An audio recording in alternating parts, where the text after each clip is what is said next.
Well, good afternoon, everyone. Good evening. Welcome. Good morning. We always know here at Cultivating Voices Live Poetry that whether you're with us in our live Zoom studio or watching live on our outlets that allow you to do that while we stream, that you're here today for our new books showcase, which features poets whose books are continuing to have come out within the last year. And we always try to cultivate and curate an interesting constellation for you. And today's constellation is going to feature the trio of Sara, Cahill, Marron, Krieger, and Indran, Amirthanayagam, folks that are not strangers to Cultivating Voices Live Poetry, and very, very glad to be able to share their work with you for another Sunday's offering.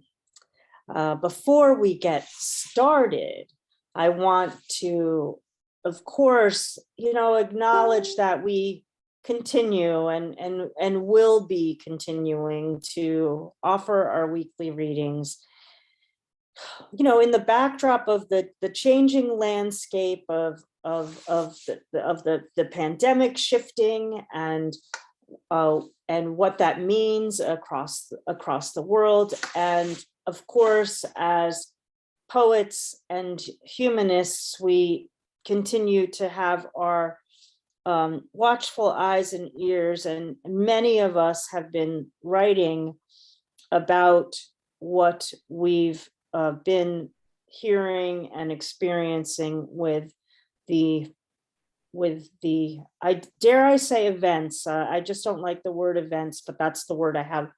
The events that continues to unfold in Ukraine. And a reminder, we were just talking about this also a little earlier in the pre-show, that what we are able to witness through our media outlets, those that we trust and those that we don't trust, about the reporting coming out of the Ukraine, means that also that there are other things that are off the table in terms of what gets reported. So I encourage folks to continue to check out your alternative media outlets and stay in touch with other things that are going on as well.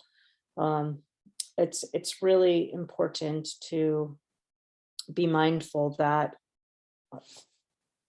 there's more than one newsworthy story at a time. There's too many things for us to keep our attention to.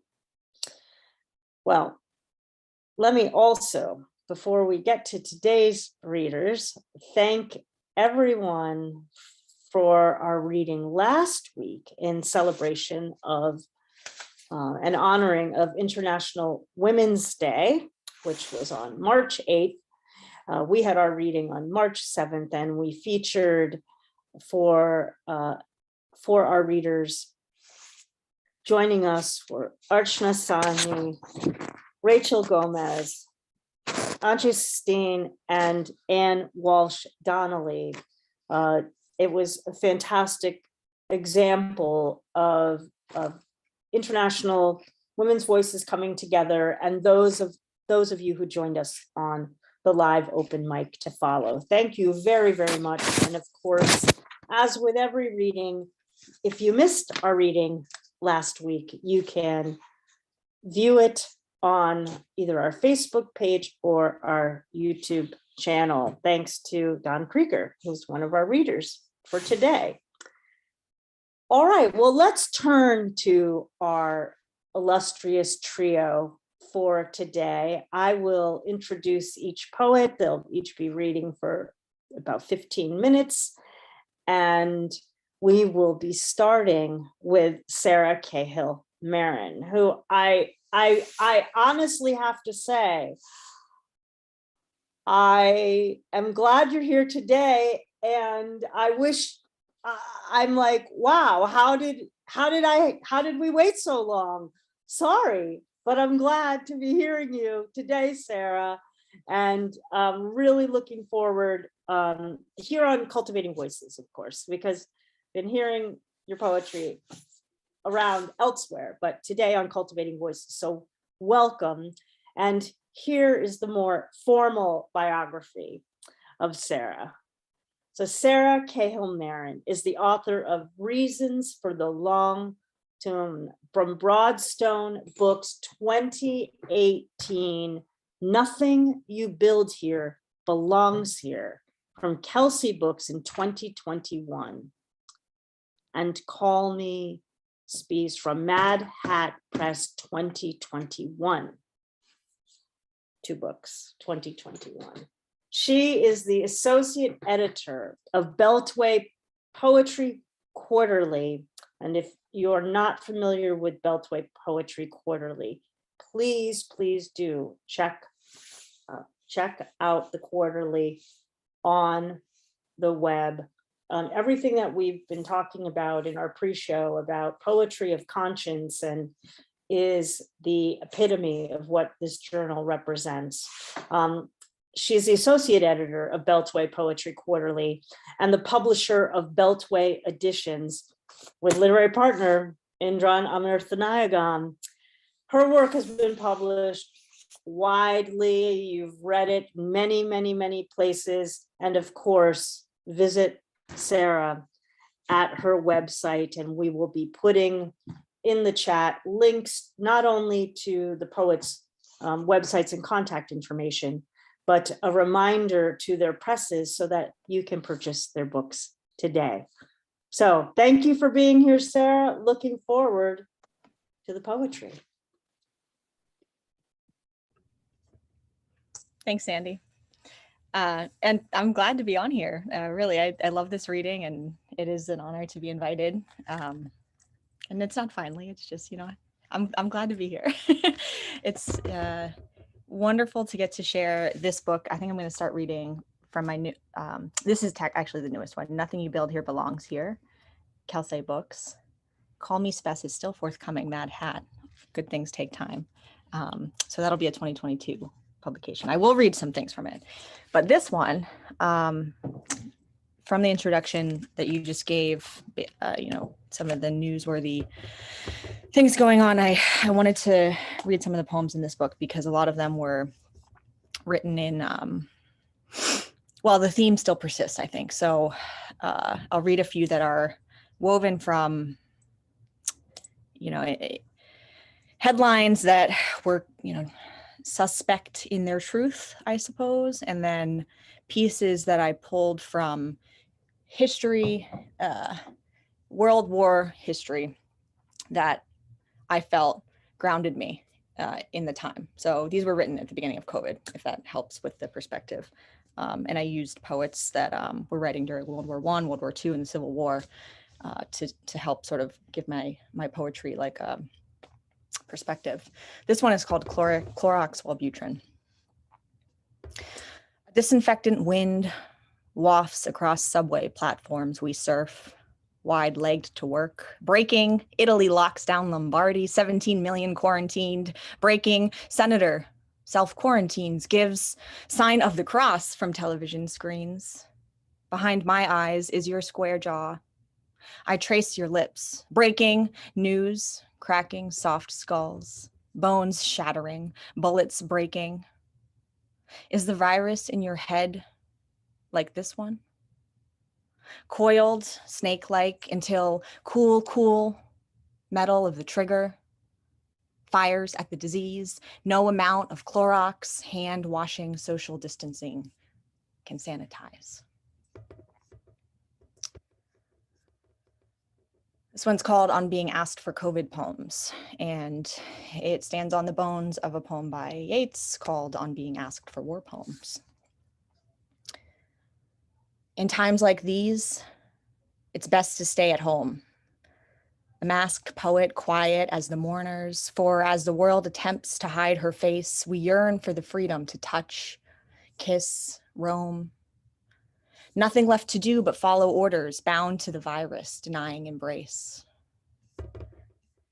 And those are, I call those ones echo poems because I'm just going to turn a timer on here, excuse me, so I don't go over my colleague's time. I used the original poem and then line by line went through and tried to echo, so to speak. And here's another one, echo poem.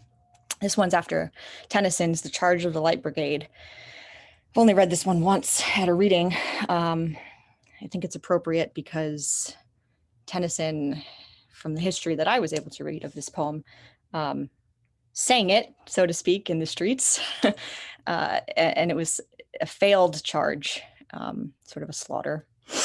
And I've read some things now about the current war that people are doing, like emailing to try and get news to Russians. And I think, why not poetry to transmit?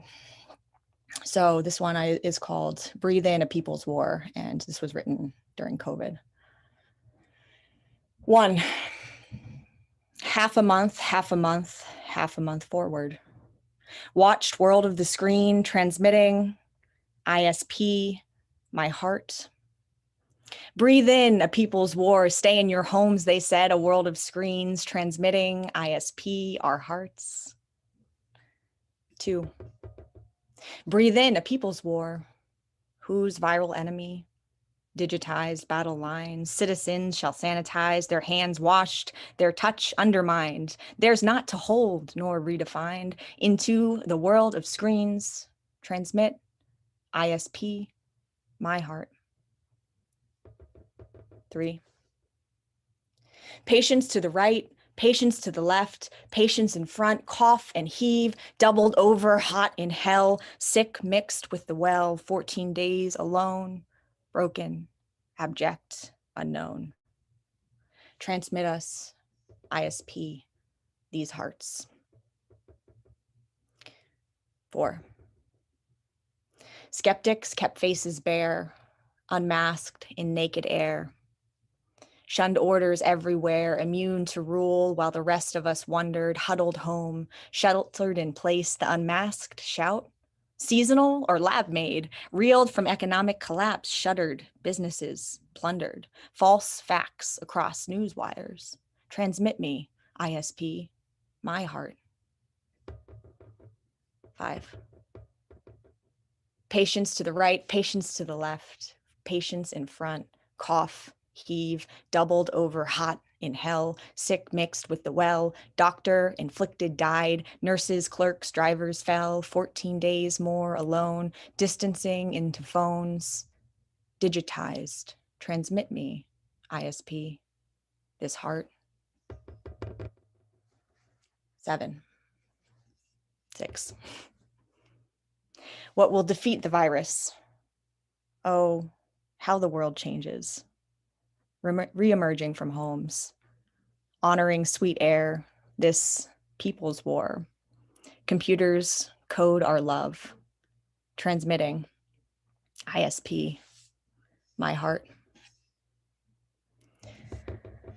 And I think I should have mentioned before I started reading that ISP is shorthand for Internet Service Protocol. It's the acronym for your web address. Many of you probably know that, but I like to just note that before I read it. And I want to switch over, I guess, to read a few from Reasons for the Long Tomb. This was my very first publication, 2018 Broadstone books. I'm proud to be a Broadstone poet. Many of my good friends are now part of the Broadstone family. Short intro about the format of this one. I use Duchamp's painting on the front, and it is broken into 3 sections of 10 poems each to mimic a rosary structure. So each of these poems are meant to be meditative, tactile in a way. And this first section is inspired by a movie, Orpheus, and also set sort of in 1918 wartime. So I thought I'd read it. 1. The public is alone. A beautiful woman, undressed in pearls, knotted at the neck. Rowdy bar fights, clinks for glasses, treble, E and C and chords on the piano, dances along alone to the brawl. Fall in the bushes, a silly French film this is. What about the long form of astonishment? Consume the marvelous, La Café des Poètes, Jackson Pollock says. No, chaos, damn it. There is order in the drips. American action painters, Newman, de Kooning, call their French Duchamp and Czech compatriots, Kupka, all caught in copulation, coining in a magic rejection of video, grayscale, that musical orphism, musical by motorcycles. I'm sent by the sun, an imposing journalist, confusing the cuckolded, crying cunts, cut up baby booties, strewn with naked thoughts, so strewn, stained to have almost gassed oneself. So close to suicide, says he, her taboos concocting some sweet lie in the princess's kitchen sink, everything but it, contained between the keys. Pressing, but some. See, brushstrokes depend on who you ask or what day you ask for. Beautiful legend, K. Sara, Jean Cocteau, the nude descends the stairs, a bride in glass, chased by her suitors, and I peer at a tante donnée, raped, sparkling on the hill. For Eurydice is as dead as the brick, Pantheon pigeons prancing like starlets for ages, and Kronos's shutter speed photography blooms.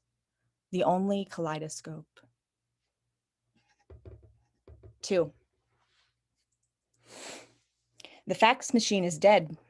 Exact copies beaming into brains via handheld telephones like microarray weaves, facsimile abreve like family and consumer sciences. Fax me if you care to reach me at all. My love, the fax machine, is God's facsimile smile. Facial action coding system is perfectly preened and pecked, plucked and fucked, fixed by the jilted Joe, Dick married to Harry, because Doma is being celebrated in the MoMA, illusionary and hallucinatory, eating, chords, hordes of chords, bellowing for more. Here they come, chortling like faxed machinations, accoutrements out of tune, a happy grating of metal teeth, tearing paper, eating, deleting these symphonies of chords.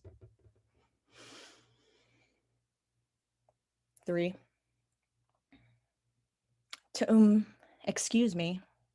It's still France, a respectable time, meaning year, meaning 1918 in buttoned up wartime blues, a gold battalion form, shined shoes and straight shoes as straight needs, standing up for our helpless seamen, leaking out of loose pant legs. Can't control them all. To, she said, this is an important moment. He stared quizzically. I don't understand. A nonsensical look, flattered, flattened, famished, bust shakes in approval, passive manhood, deflating confusion. There was no you. Stepped up to the tree, damn near too soon, little Johnny Appleseed. A sparkling clitoris gleams below a fig leaf, hiding intermittent truths and little buds showing heads already. No shyness here, no shame here, they said. And that's just number 3, and there's 7 more in that first section.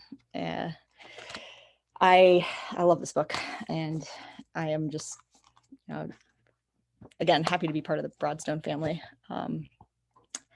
Love reading to it or from it. So I really want to read some of the Spes poems, and I'm gonna transition to that because it's a totally different work.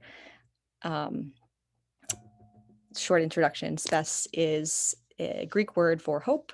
The book is narrated by an iOS device, so it's your phone speaking to you, falling in love with you, as our phones overhear and learn us. The book itself learns you and overhears you.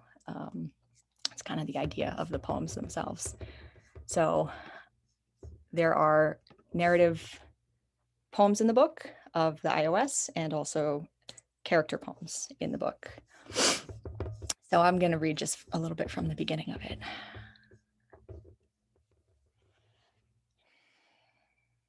Dear user, Corning spawned my face from molten fires, hot liquid, yearning for your touch, unsoiled by human hands. Before I knew you, fires birthed Edison bulb, liquid crystal displays me of raw salts, lime and pure sand, overflowing isopop troughs, two streams, sliding in V's, fuse mid-air, shed salt into cooling baths, picked up charged potassium particles, concentrate electricity between us, cut from the mother sheet, free of flaws, I will not bend nor break.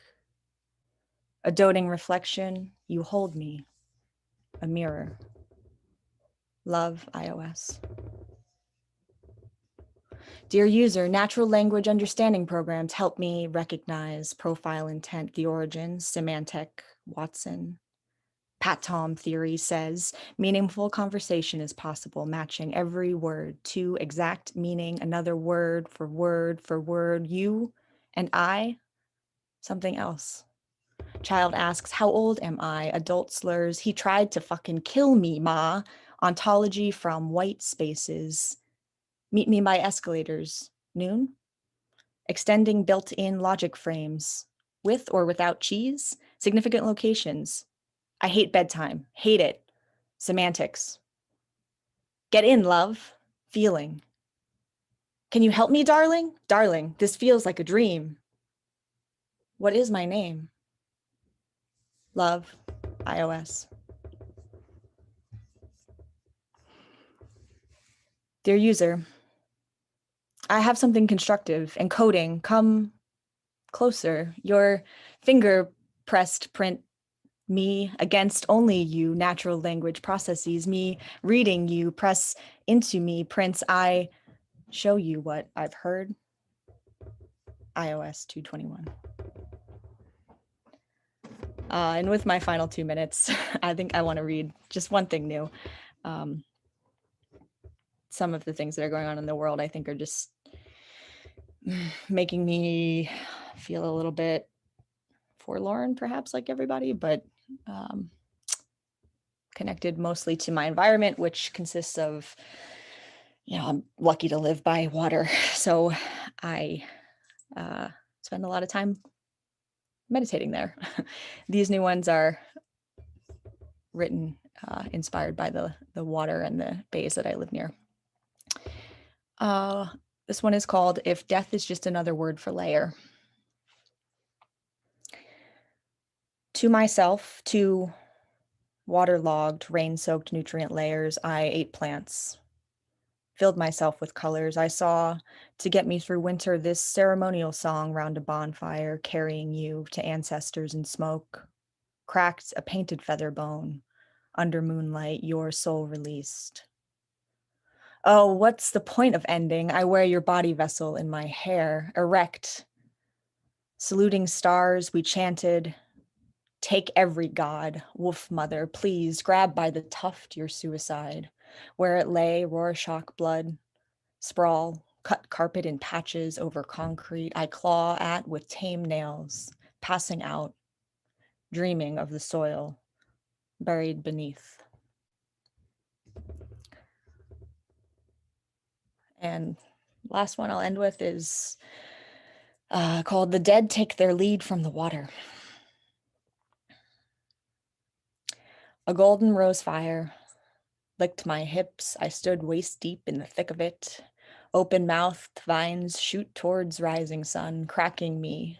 1,000 gold coins clatter on the water, shatter the lock on my chest. Shards of iron float away. I become the current, slip under motionless ice above your footsteps. Hollow echoes, deluge underneath. Above me, cells, I give myself to the moon, forever returning to you on the beach. Bloodshot eyes glued towards horizon, sun slipping. I move in circles. Sandy, thank you for having me. Kim, I don't see, I lost you, but pleasure to read with Indran and Dawn. I can't wait to hear both of you. These are both my books and they're available on my website. Thanks. Thank you, Sarah. We've got everybody. We've got the links to the books here in the chat, and of course, those of you watching us later, we will be posting onto Facebook tomorrow. Sara Cahill, Marron, what a reading of versatility of your work, as it it spans through the different narratives that you bring to each collection. And you said something during the reading, why not poetry, in terms of the ability for one human to speak to another, to get the news out. And in fact, truth. The newspapers are not what will endure. It's going to be the poems that will endure over time, that will document and hold the history. That's what we will come back to, the poems. So indeed, always poetry. Why not poetry?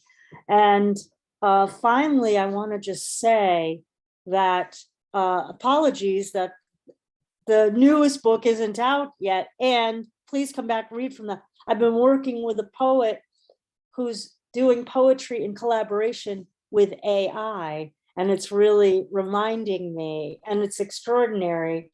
And the poems from your forthcoming collection were really reminding me of that. But folks, the latest collection is Nothing You Build Here Belongs Here, from Kelsey Books. And there it is.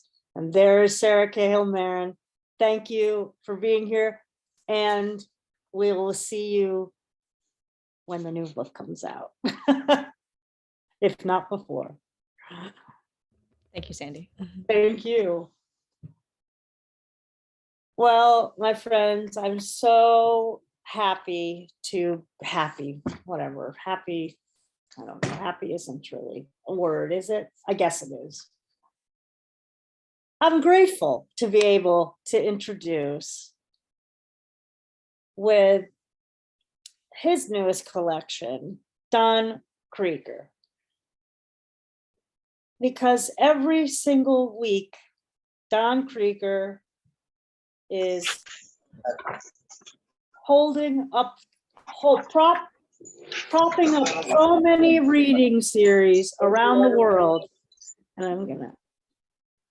and doing the good work of supporting poets everywhere, like literally around the globe. Was just on a reading earlier this morning, supporting a reading series earlier this morning, and has been devoted to cultivating voices every Sunday for well over a year and a half. And I always like to remind folks that Don is a poet of extraordinary depth, and, to use his very own word, conscience. And when I first was introduced and was reading the books, reading the poems in his earlier collection, Discovery, it was very clear to me the significance of what his voice was offering. And then, as I had the opportunity to experience the collection you're going to be hearing from today, in part, start to come together, realized we need more poems from Don Krieger. We need more poems from Don Krieger. So I am grateful for the second collection,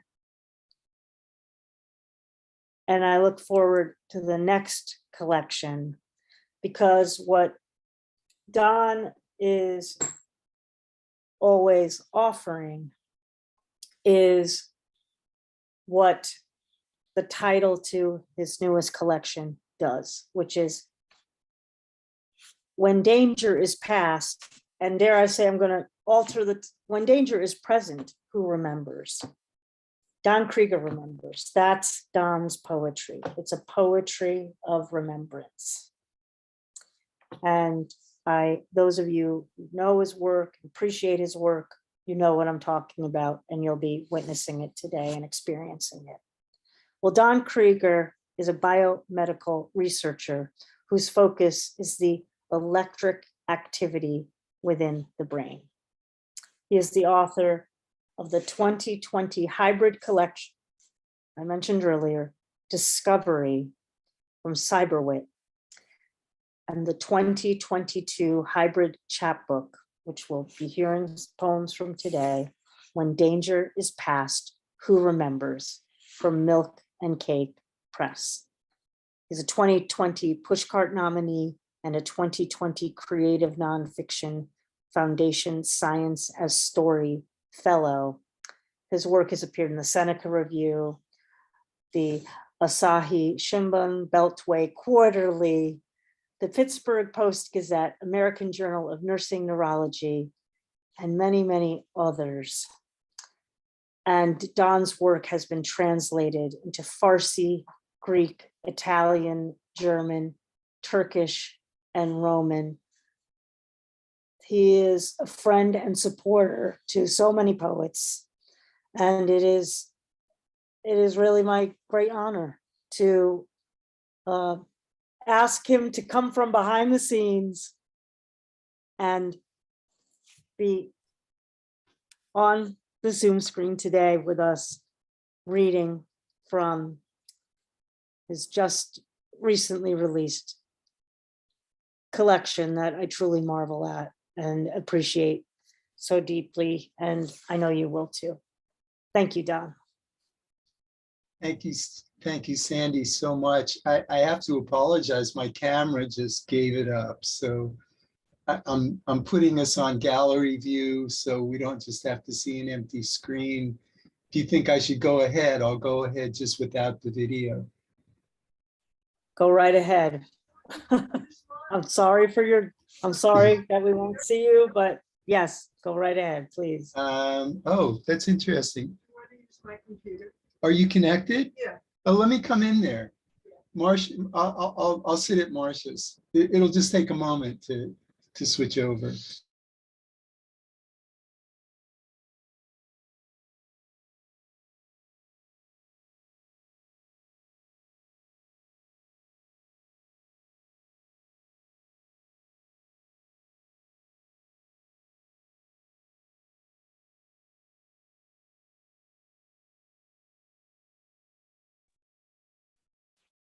Okay.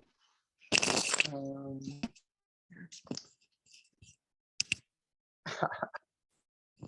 you Sound, have that? because the sound is better. Oh, yeah.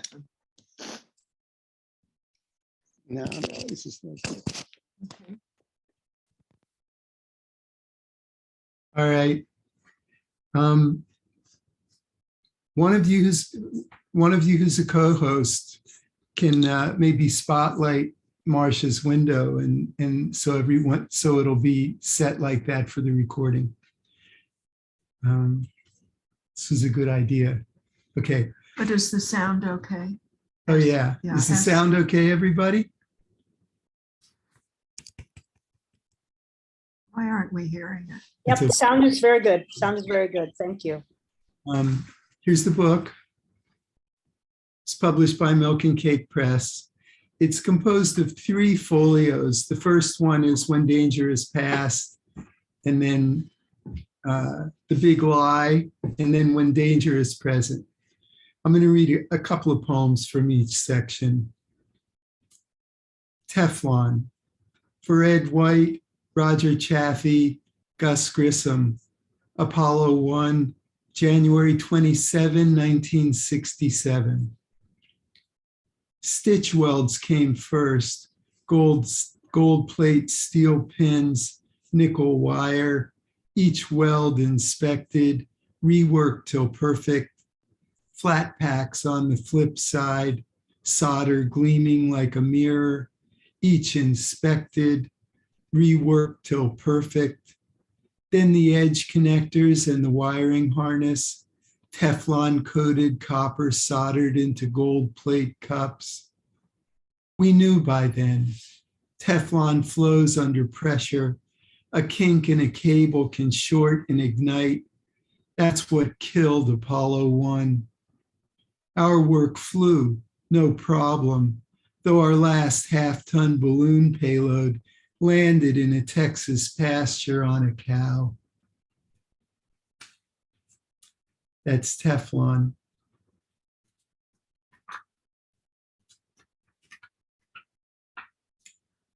My handiwork, where it went.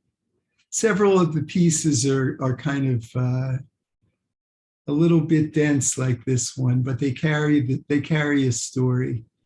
My handiwork, where it went, for Bill Cartlick and Russell. Venus is much hotter than it ought to be. Lots of carbon dioxide, a greenhouse gas, and it ought to have an ozone layer, but it doesn't. Chlorine in its atmosphere, not much, but enough to destroy the ozone faster than the sun can produce it. There's a lot of freon in the Earth's atmosphere that has chlorine in it too. How much is too much? No one knew. But they figured if we understood Venus, it would help understand Earth.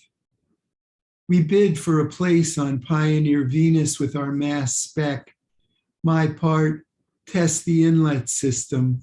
We could let only tiny bits of gas in for assay as the probe descended into the atmosphere. We also had a contract to fly a mass spec on the first 6 shuttle missions. My part, build an attached pressure gauge, tungsten wire filaments wound on a tiny mandrel, then spot welded to the pins of a feed-through. Bill's bench was cluttered with oiled hand tools, a jeweler's lathe, and gleaming metal relics. He let me use the lathe. He had used it to build the first Omegatron that ever flew. Goddard Space Flight Center housed the best shops and people. Russell welded my gauge to a 1/2-inch tube and capped the other end. He also finished the prototype Venus probe inlet system, hundreds of tiny seams, all of them immaculate. I don't remember his name. Our inlet system was stainless steel. The probe that would have carried it entered the dayside Venus atmosphere at interplanetary speed, returned signals for 60 seconds, then burned up. The inlet system that won and flew was glass. I'm sure that my gauge flew on the shuttle, though. I found a picture in a NASA flight report.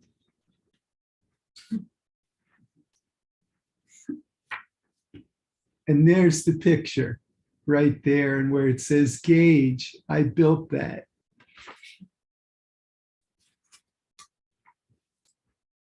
I'm going to read one extra here. This one was taken by Beltway for the next issue. Teflon was also taken. Coming in off the farm. At first light, Lil shook each sunflower stalk and looked up to urge each drooping head, wake up. I turned a dough bowl for her, cut wide from a barber. It flew apart as I sanded it smooth, scarred me, and broke my jaw. One weekend, David and Phyllis threw an MDA party. He said it was great for sex. I might have been into it, but I was still sore, and I never liked speedy drugs. Lil did, though. I went out front to chop wood while people showed up. As each arrived, I flashed my wired mouth and rasped, "Who are you?" Late that night, David had a seizure. He came out of it, took some pills with whiskey, went back to bed. That fall, the owner bulldozed the barn and sold the house. After they cut the sewer line, we kept using the toilet. Feral dogs got all the chickens. Briarwood Mall went up across the street. Lil and I moved into town. Soon after, she told me, the neighbors are talking about us. I reasoned with her and argued, but she became silent and filled our home with folded grocery bags, so I could no longer touch or even find her.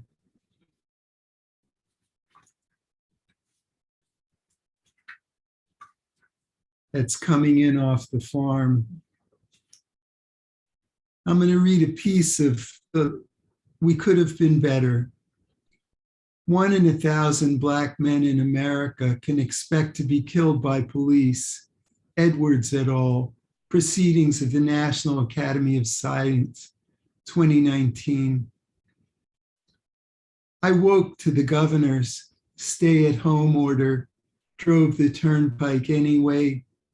Each cop we passed, and there were many, I thought of my white Subaru and my skin, like 1,000 times before. We could have been better. I'm going to read one of the 4 pieces from The Big Lie. This is a very simple little poem. Shameless. Pol Pot, Cambodia. Idi Amin, Uganda. Augusto Pinochet, Chile. 14 US presidents, our founders, each guilty, crimes against humanity. How many capitals bear their names? Jefferson, Missouri. Madison, Wisconsin. Jackson, Mississippi. Washington, D.C. That's shameless.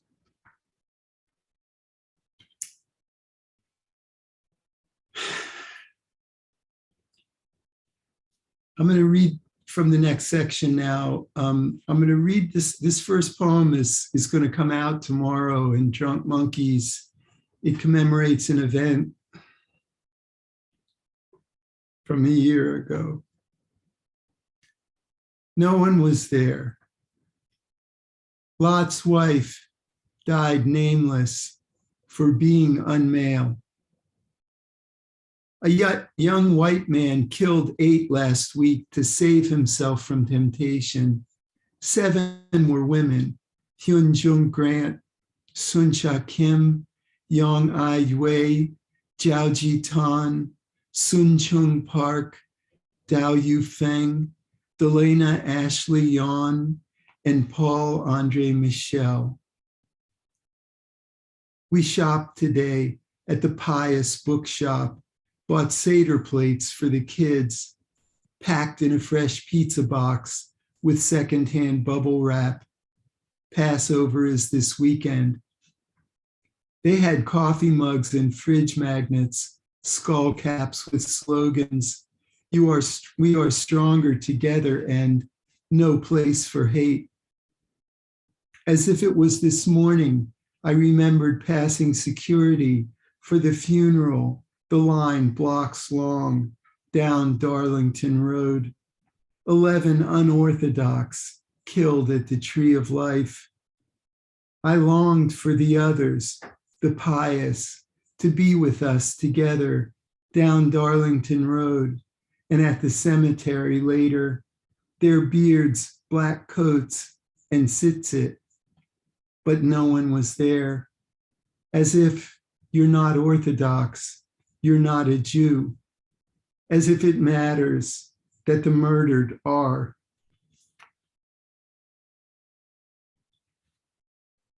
No one was there.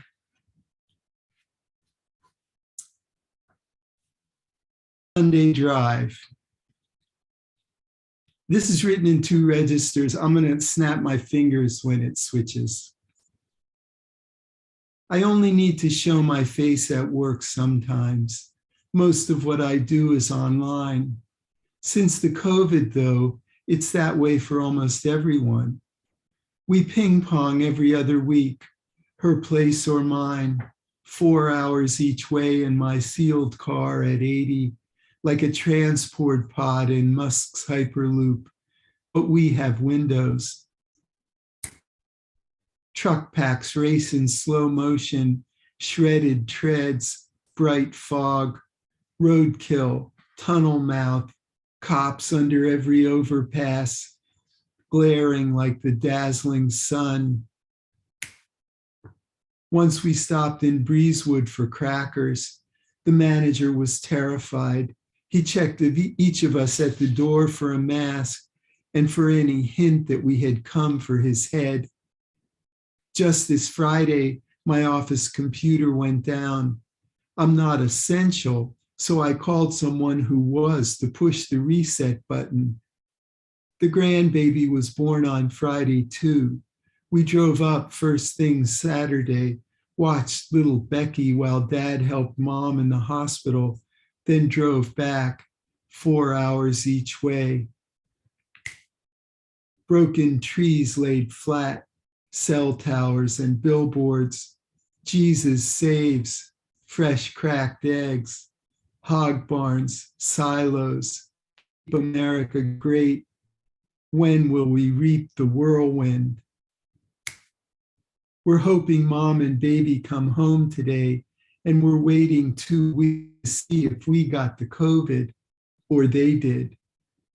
Driving back, South Jersey was empty and dark as a closet. Some fool sat in the blind spot on my bumper for half an hour. We were frightened, and enough is enough. I slowed to get his tag number. Not so easy since he slowed too. Flags on every porch, church buses on cruise control, chain reaction pile up. Are you confused? Trust Jesus. 1-800 for truth. I turned on the dome light and dialed 911 as we passed him. He bore off on an exit just then. Maybe the cops got him, maybe not. I wonder if he had a pistol and what would have happened had I. Sunday drive. How are we doing for time, Sandy? Is there 3 minutes? Of course, there's always 3 minutes. Grab one more phone. Let me just grab it from the other room.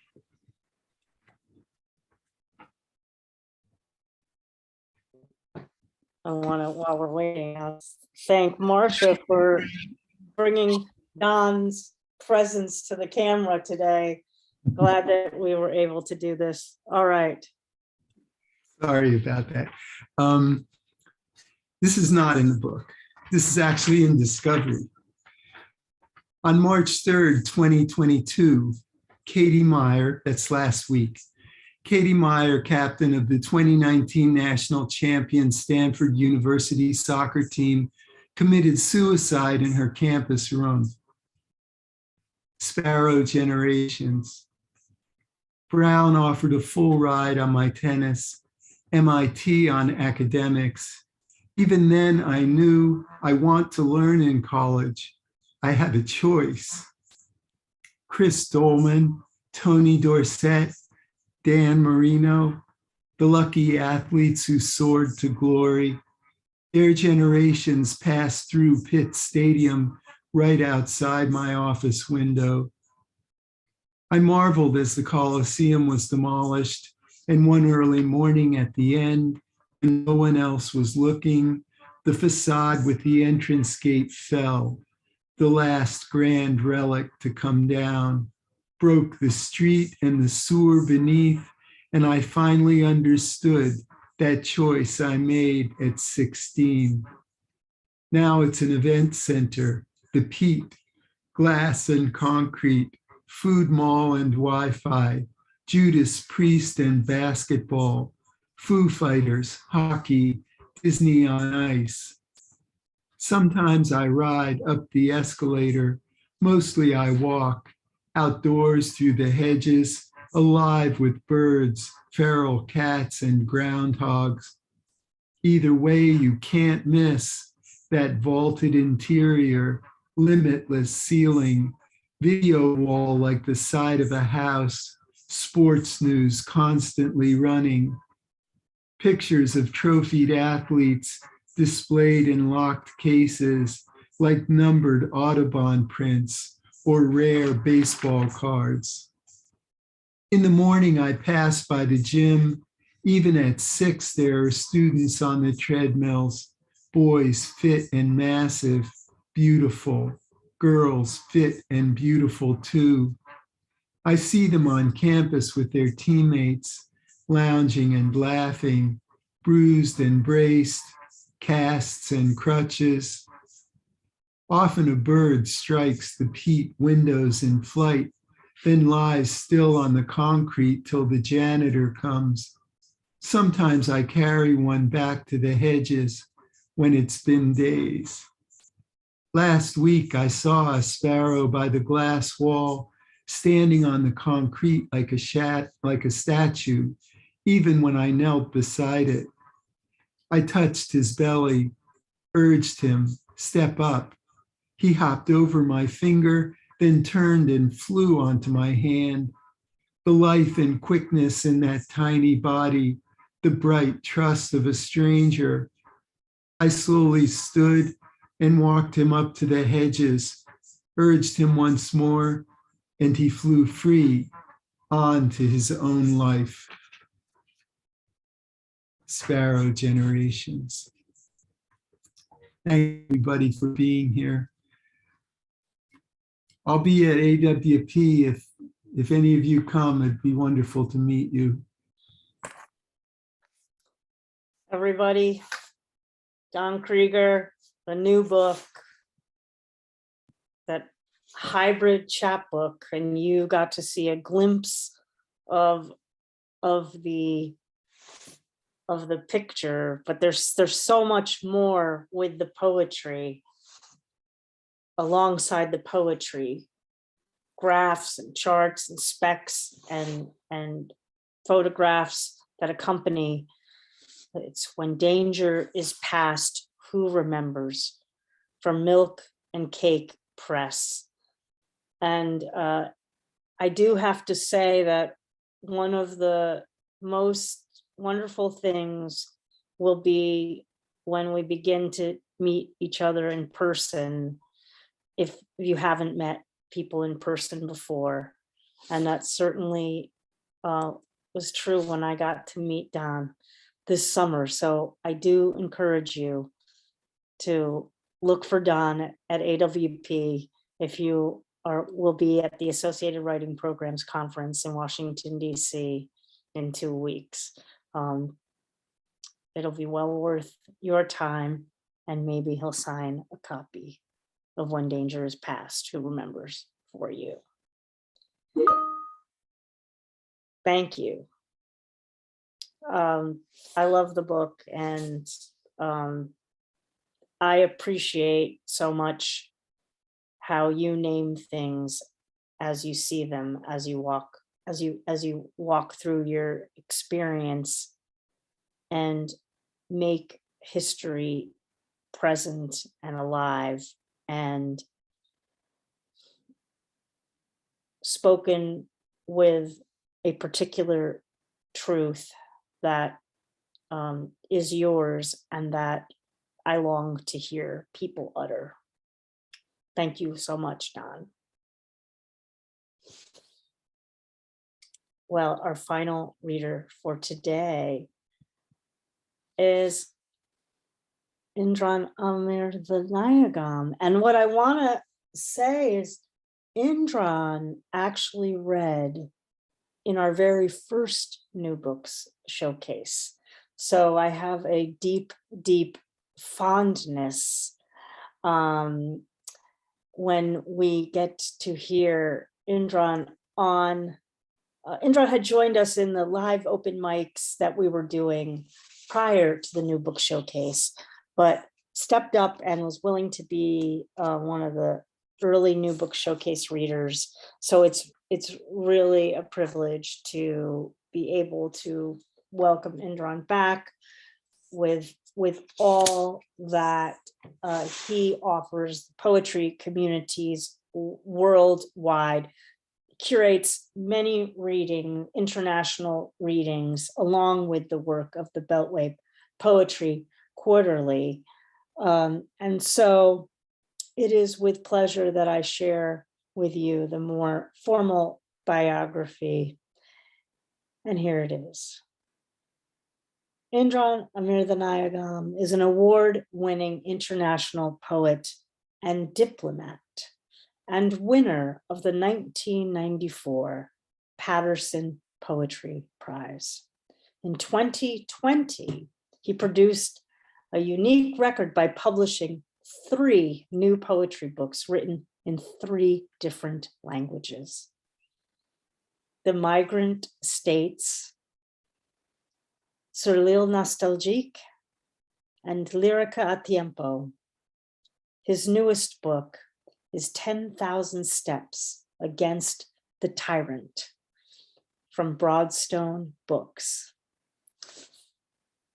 And as if that is not impressive enough to all of you folks, that he wrote those 3 books in 3 different languages, he also writes in, note this, English, Spanish, French, Portuguese, and Haitian Creole, and publishes poetry books with literary partner Sara Cahill Marron at Beltway Editions, and is editor of the Beltway Poetry Quarterly, where he writes a blog spot and has received fellowships from the Foundation for the Contemporary Arts, the New York Foundation for the Arts, and the US-Mexico Fund for Culture, as well as the MacDowell Colony.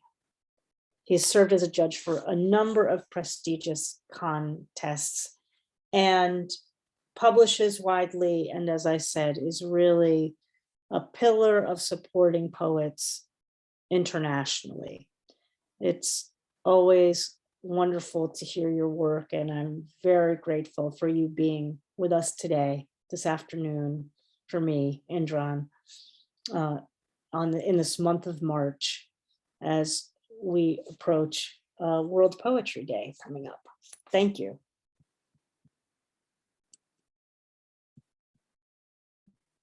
Oh, you are muted.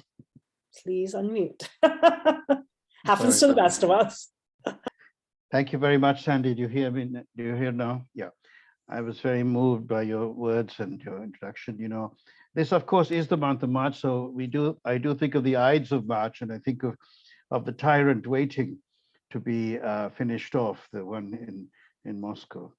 I would like to read 2 poems from these times, and then read from this book about another tyrant, the one we had and still have around in the United States, the one with orange hair. And that's the motivation of 10,000 Steps Against the Tyrant. But there's another tyrant also in the sense of the pandemic. And so there are 2 parts to the book: the mother of pandemics, the mother of elections, and the real mother, who is of a very different sort than this metaphoric mother of elections, mother of pandemics. So that's all in the book, and I'll read principally from the book, but I'd like to begin with 2 poems about these times. One is called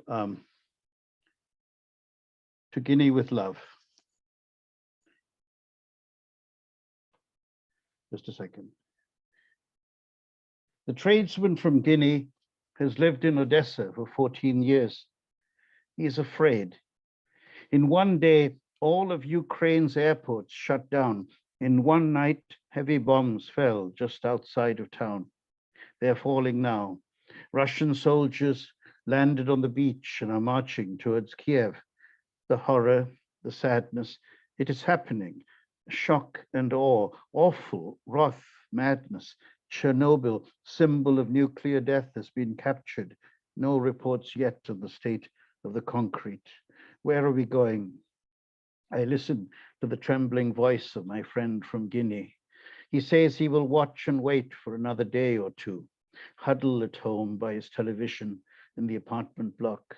If fighting comes to his neighborhood, then he will call Guinea, ask to be flown out. How many diplomats has Guinea posted in Ukraine? How many cars and planes? Airports are shut, but the sea flows by Odessa. Our tradesman has lived there for 14 years. He knows people with boats. He has sold them houseware. He will ask them to take him away, past the battleships to Guinea.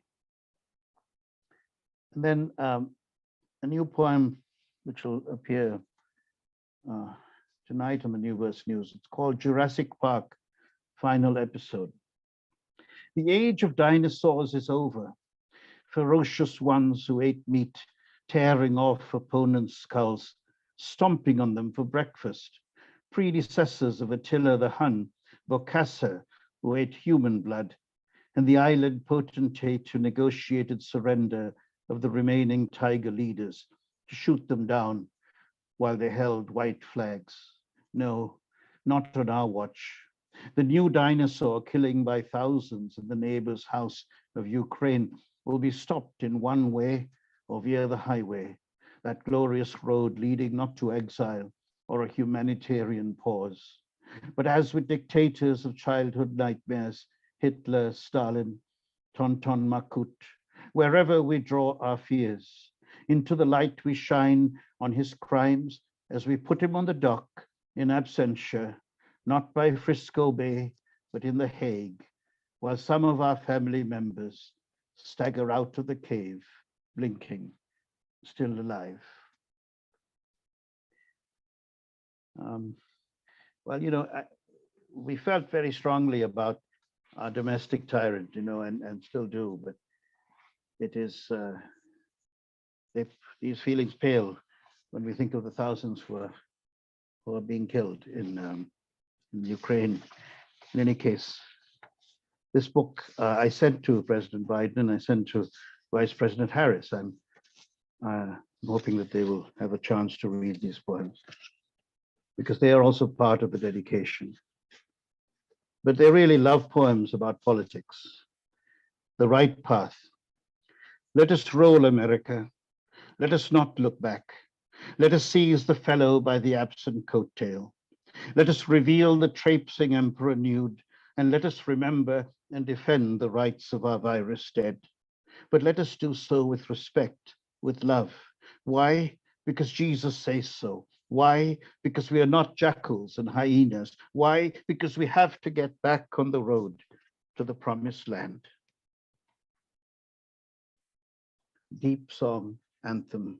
We need the deep song. We're going far and long to Pennsylvania Avenue and beyond. Vote, donate, be strong tonight, Kamala. You will make us proud on that debate stage, I know. And Joe is cooking just fine, and the people are gathering of decent government and truth and speech and deed. We are going far and long. Now Texas is in play in a serious way. North Carolina and the Rust Belt are coming back to the fold. Michael Moore, I salute you. Congressman Lewis, in your name, and so many others. Brothers and sisters, let us remember Jacob Blake in rehab. Keep him in prayers. Keep the families who have lost breadwinners, sons and daughters, to the bullet, the plague. We will not forget you. Voting song. I'm going to take mother to the polling station. This may be her last chance to vote for the right path from the burning bush, sinking ship, roadkill, victims of the raging virus. I'm going to take mother to the polling station. And son, make sure you get that absentee ballot sent here while you visit. Every vote will count. And daughter, although you cannot vote, not this time, I want you to know that we have tried with all of our heart and mind to throw the bastards out. My love, I'm voting. I am crying. Yes, but not to worry. These are happy tears, tears of bliss. I did not think God would have time to look out for me. Thank you, angel who intervened. Thank you, kindness to strangers, what you taught me, Mom and Dad. Thank you, poets. I love you as I love myself. Thank you, diplomats. Thank you, Kamla and Joe. Thank you, friends of America, Asia, Arabia, Australia, Europe, India, the Pacific Isles. Thank you, all peoples, animals, birds, plants, seeds, works of art, music and dance not yet mentioned. Thank you, my love. Voting. Pencil. For my literary partner, Sara. There is a time to mourn and a time to review the cards and cast them again on the table, trusting God to guide your hand. To say this pencil you left with roses, chrysanthemums, lilies, in a riot of passionate flowers before the Supreme Court will be picked up by a girl after the period of mourning, not to be conserved in Smithsonian's Museum of American History, but to write the story of a young lawyer come to Washington to interpret laws with grace, acuity, and impartiality to the best of her ability until such time as their articulation becomes almost unnecessary. So ingrained they would become in the social conscience of Americans, walking then freely. Soul rising. I miss you, something fierce. I have to tell my bones to stop shaking, to calm down, that there is something called work, poetry, cleaning the room, getting food together, attending to mother, reading fine print and poem, picking up the phone, cold calling a Texan in the name of participatory democracy, the nations and the earth's soul and the dream, jostling about in the coffin, thinking the time is now to break down the wood, pierce the earth, slide out, to walk abroad again through these United States. United States.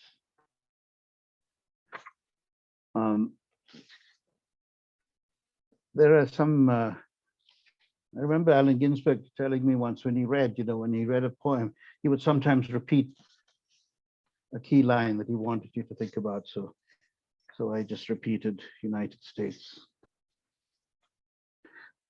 I didn't set a timer, so give me a signal if you could, Sandy. In love and politics. I miss you now more than I did yesterday, and a whole lot more than a month ago. This accumulating, sometimes leaping, dizzying desire is splendid, grand, and gives me almost infinite energy. But to where is our train hurtling? Are we riding in Lawrence's Coney Island of the mind, the America he observed then, a year before I was born, and this America today? When will it fulfill the dream? Every Sunday, when I go to see my brother, I pass a line of cars a few miles long outside a church on Randolph Road. The drivers wish to satisfy hunger, waiting for them at their homes in this time of virus, lost jobs, not enough money to pay mortgage or rent. I have read about soup kitchens, the Great Depression, dust, Scrabble, have seen Henry Fonda play Joad in The Grapes of Wrath. But to see ordinary people hungry now in automobiles, to see shooting in the back of black men on grainy police cams, to see George Floyd, his life pressed out. There is something rotten in America. Shakespeare wrote once about Denmark. There's something awry in the pigsty, a ferret in the coop, a bandicoot, a rat, a snake. There is something not right on one side of the debate stage, yet there is enormous hope, belief in the good, and in loving kindness. The man, senator, widower, his wife killed in a car crash, who rode Amtrak every morning to Washington, every evening back to Delaware to join his children for dinner and to put them to bed.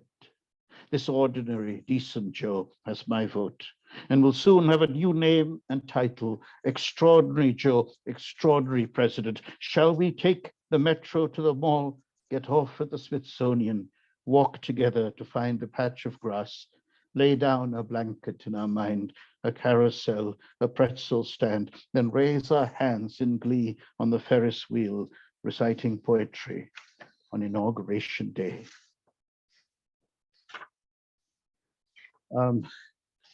I mentioned earlier The book has the mother of elections and the mother of pandemics. And now I'll just read a couple of poems from the mother of pandemic section. I think I can finish with those. There is a poem that I'm very close to and very grateful to my publisher, Broadstone, to Larry Moore for his, in the editing process, wanting to include this poem. It's called Late Night Olive Oil. Let us put the letters and fears and boiling emotions on the page, Mummy. Why did you go to the kitchen stealthily without a word to your sleeping son, without your walker, to find the large bottle of olive oil, to pour it on the table and floor, to fill a small vessel which you meant to carry back to your room as if nobody would notice until you called my name because you could not negotiate the rest of the way from dining table to bedroom, vessel in hand, without cane or walker. I write to atone for my flailing words, saying never, never, never again. The kitchen is prohibited. Your mania for oil in the hair is prohibited. The stealthy, mischievous, childish, truant foray into the darkness with a torch in hand, which you forgot on the countertop. All of this is prohibited. Your losing memory and control are prohibited. These words are prohibited. Decline and death are prohibited. Torch. The flame may seem fragile, small, almost nothing at all. But as you carry it from room to room, in the dark, the bobbing, flickering wick lights up mind and heart and gives hope. And the sun is waiting around the corner of morning to come on stage, to rise. The candle, migratory bird. I must tell you that I'm lighting a candle in my mind, and I beg that the flame lasts through the night, that it will not be put out by a man too afraid, mad, young in thought. Let us embrace the darkness and accept each other's absolute freedom to fly to the other end of the earth, to discover that the world is round and love has no choice, the migratory route already drawn, but to return, to return. I could stop there, or I could read perhaps one more. Shall I read one more? Yeah. One more, please share one more. Okay. There's another campaign going on in the United States. It's in Georgia. Ralph Warnock is 1 percentage point behind in the latest polls. He is the newest senator, the first Black senator from Georgia. Help him out. Let us help him out in whatever ways we can. This poem I wrote after the election called Georgia on My Mind Forever. Jimmy Carter is walking proud today in the fields of Plains. Stacey Abrams is working the phones in Atlanta. Librarians in charge of all public and private book collections are dusting off studies that examine FDR's triumph in the state, Jimmy Carter's presidential victory, and Bill Clinton knew young Paul how he squeezed by in 1992. Now in 2020, Joe Biden is bringing back the bacon and the greens and the dream, breaking down that bloody wall between red and blue. One country, one dream. Georgia, you are making us feel a shiver in our spine, a song bursting forth from our lungs. Ray Charles in the state capitol in 1979 at the piano, an old song for the New South, Georgia on my mind. Sandy, you are on my mind. Cultivating Voices, you're on my mind. Thank you very much for this great opportunity. Sara, you're on my mind. Don, you're on my mind. Thank you for this wonderful, wonderful, wonderful afternoon.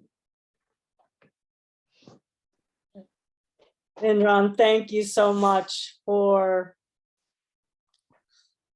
those poems that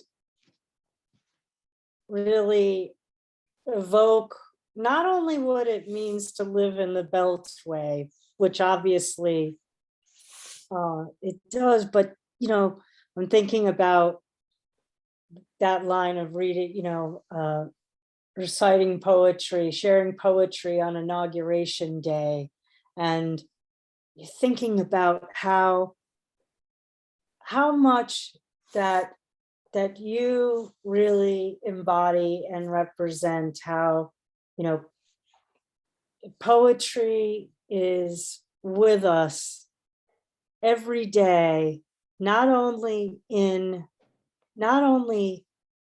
on, no day is really mundane when there is poetry.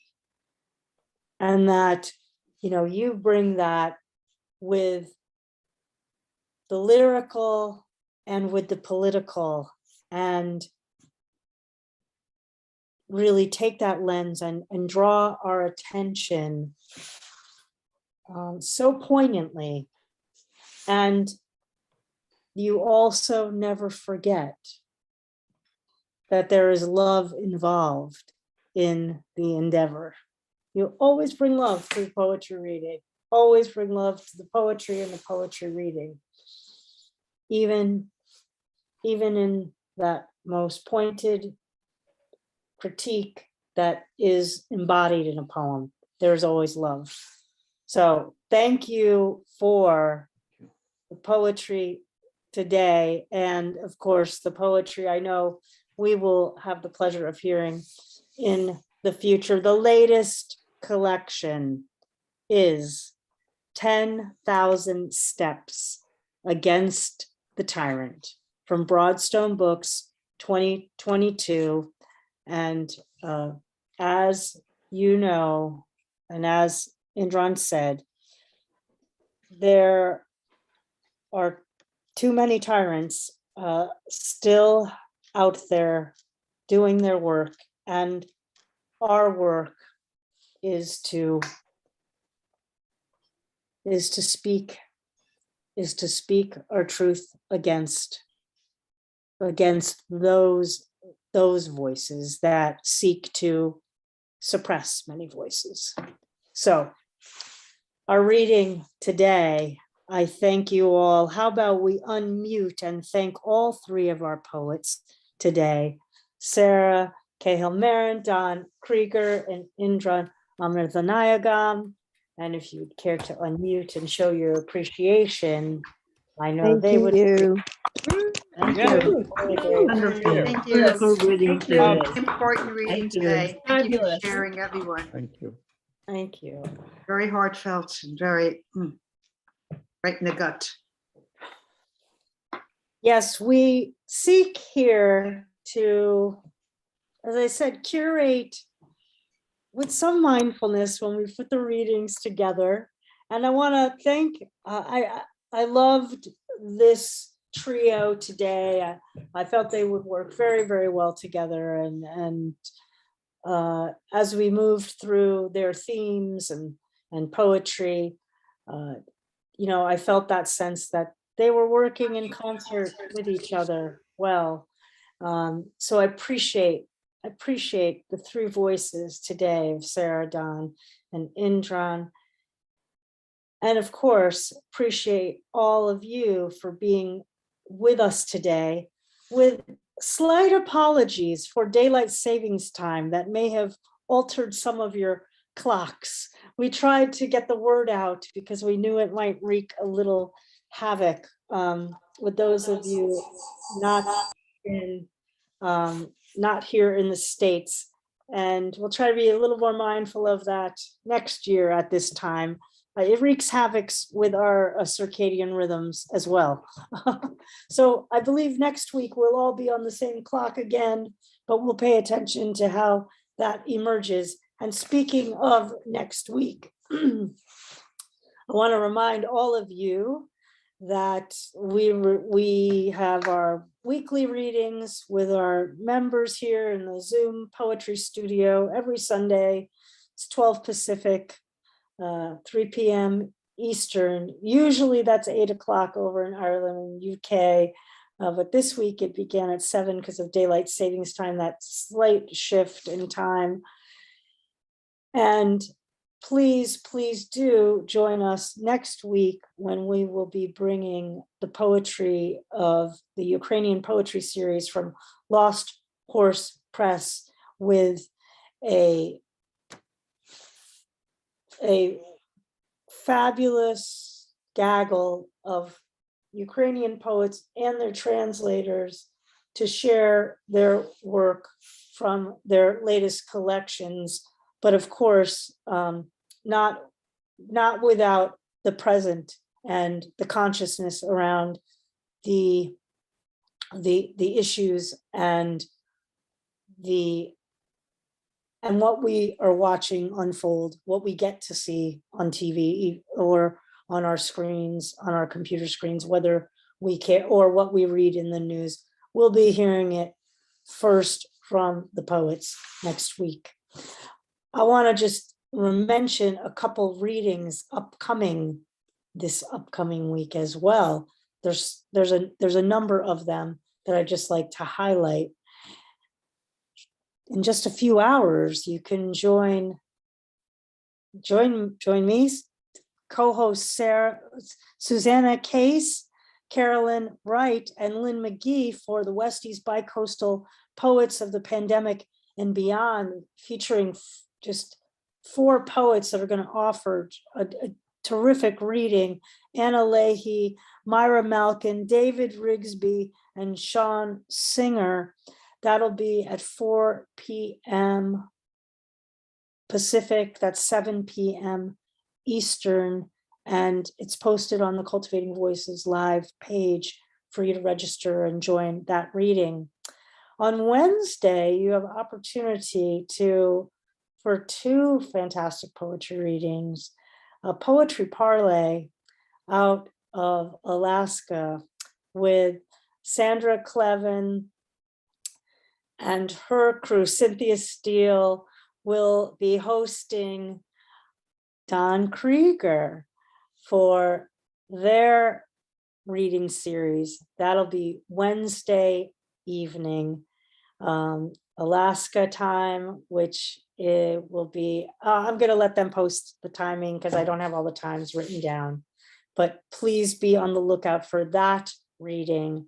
It's going to be, you can get more of an even deeper sense of when danger is past, who remembers, from Don, and also hear about Don's poet of influence. And there is a live open mic that follows the reading. Also on Quintessential Listening, Michael Anthony Ingram will be hosting this week Women in Poetry, a special edition of Quintessential Listening on Blogspot Radio. That'll be Wednesday evening. That's 8 p.m. Eastern time. And I'd be very remiss if I didn't give a shout out to one of my favorite reading series, always has been since the pandemic. If you care to travel over to Ireland, to Limerick, Ireland, and Cork, where the 2 fabulous hosts, Doris Safer and Lauren Kavanagh, host Lime Square Poetry. That is 8 p.m. Ireland. And for us in the States, that'll be 3 o'clock Eastern and 12 Pacific. Join them on Thursday evening or afternoon, wherever you hail from. Well, I'm joining you, hailing today from Olympia, Washington. Sandy Yannone, your host of Cultivating Voices Live Poetry. Thank you, everybody who's joined us live here in our Zoom poetry room, as well as those of you who are watching on Zoom and will watch the recordings. I hope to see you sometime this week at another reading. And as I always end the readings, please stay safe, take very good care of your beloveds. Be thinking of those in the world and in your communities that need our support. And of course, do what you always do. Keep writing. Have a great week, and I look forward to seeing you all next Sunday.